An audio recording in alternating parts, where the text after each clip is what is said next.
My name's Troy Crawford, and I was basically in the military ever since high school. I knew right when I started high school that I wanted to join the military, so it's just something I did. So I did 6 years in the Marine Corps, and then took a year off, and then wanted to go back in the military, and found out from the Marine Corps that they weren't taking prior service at the time. So I just walked across the hall into the Army recruiter and said, "Hey, what do you guys need people?" And they said, "Yeah." So they let me pick my duty station and stuff. So I joined the Army again, or joined the Army. And then from there, I was injured in Iraq on March 10th, 2006. And woke up 7 days later in a hospital in Germany. And then a couple months after that, got involved in Team River Runner. Did you just say you woke up 7 days later? Yeah, I was in a coma for 7 days. Oh my So I woke up God. on Patty's Day of 2006. So what happened? What was your injury? If you don't mind talking about it, or if you do, then that's fine too. No, that's fine. Well, I was hit by a roadside bomb. I was on foot. We were on a foot patrol, searching for IEDs, and I found it. And I came up to the hole, seen it, turned around to run, and the guy detonated it. I was about 10 feet away, and both my eardrums were blown out. Had a lot of shrapnel throughout my body, basically where there was not body armor on my backside. Shrapnel was present. So I had nerve damage in my left leg, and I had a traumatic brain injury, basically from the explosion, shaking my brain so hard. It had some long-term effects from it, like short-term memory loss, stuff like that. What was your emotional state, and what was that journey like for you? At the time, like when it first happened, that first week, I was just thankful to be alive. Like I was really happy, and then a little bit after that, I just started realizing I was stuck in this bed, and I wasn't doing anything. The doctors had, that when I woke up in Germany after 7 days, the doctors had told me that they were going to get me walking, and I was like, all right, no problem. And they stood me up, and my muscles wouldn't work. They had to physically pick up my leg and set it down, and then to take the next step, pick up my other leg and push it forward and set it down. And that's when I kind of realized, oh man, something's not right.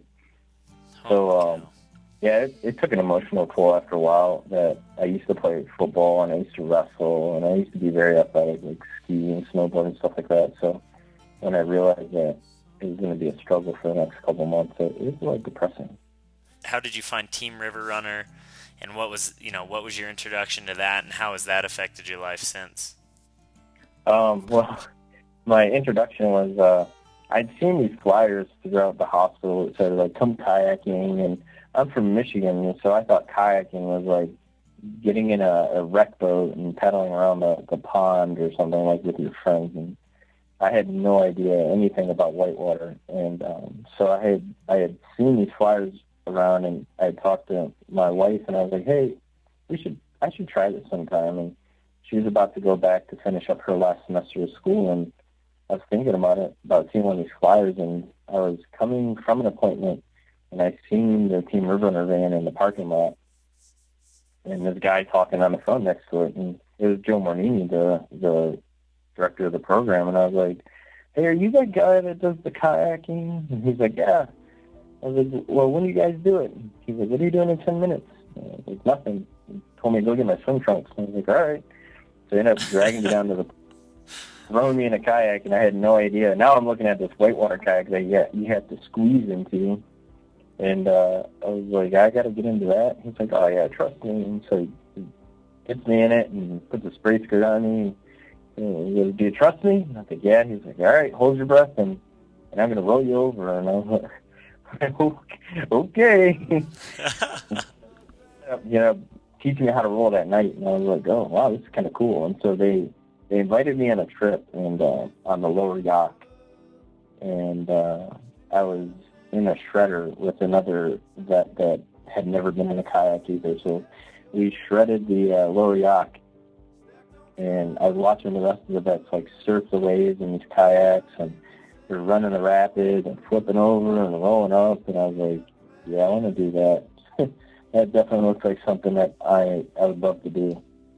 And So I mean, since that first experience, just even in looking at your Facebook profile, you're obviously a really competent kayaker. You've climbed through the ranks of kayaking. It's my understanding you're actually an instructor now. Is that correct? yeah. After when I saw that, it kind of became an addiction. Like I was always looking for people to go out with. Like every time Jason Beeks went out, or Joe Marnini, or any of those guys that were good paddlers, I was like, hey, I want to go.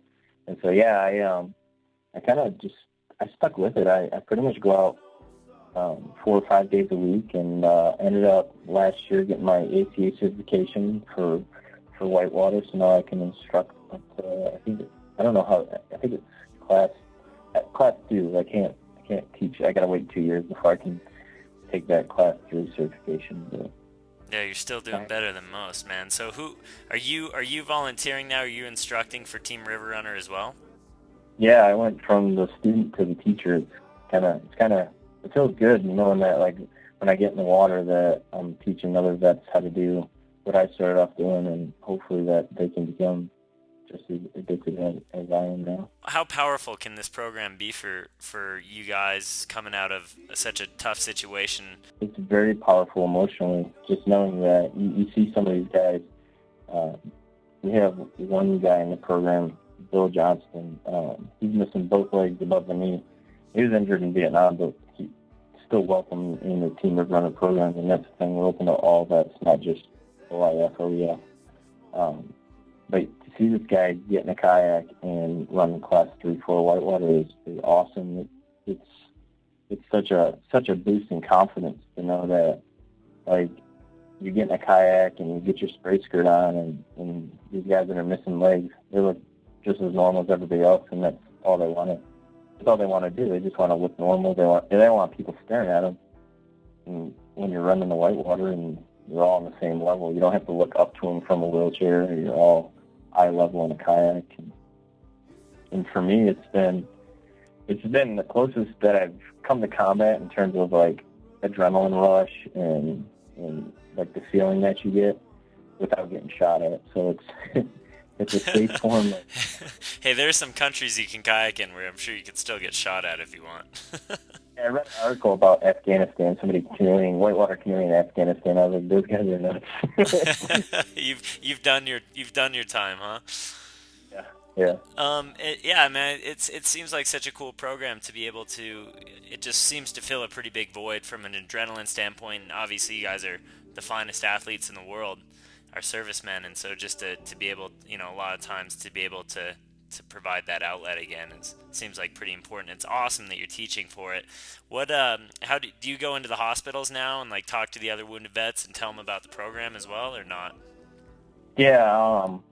Joe and I will go up to the different wards.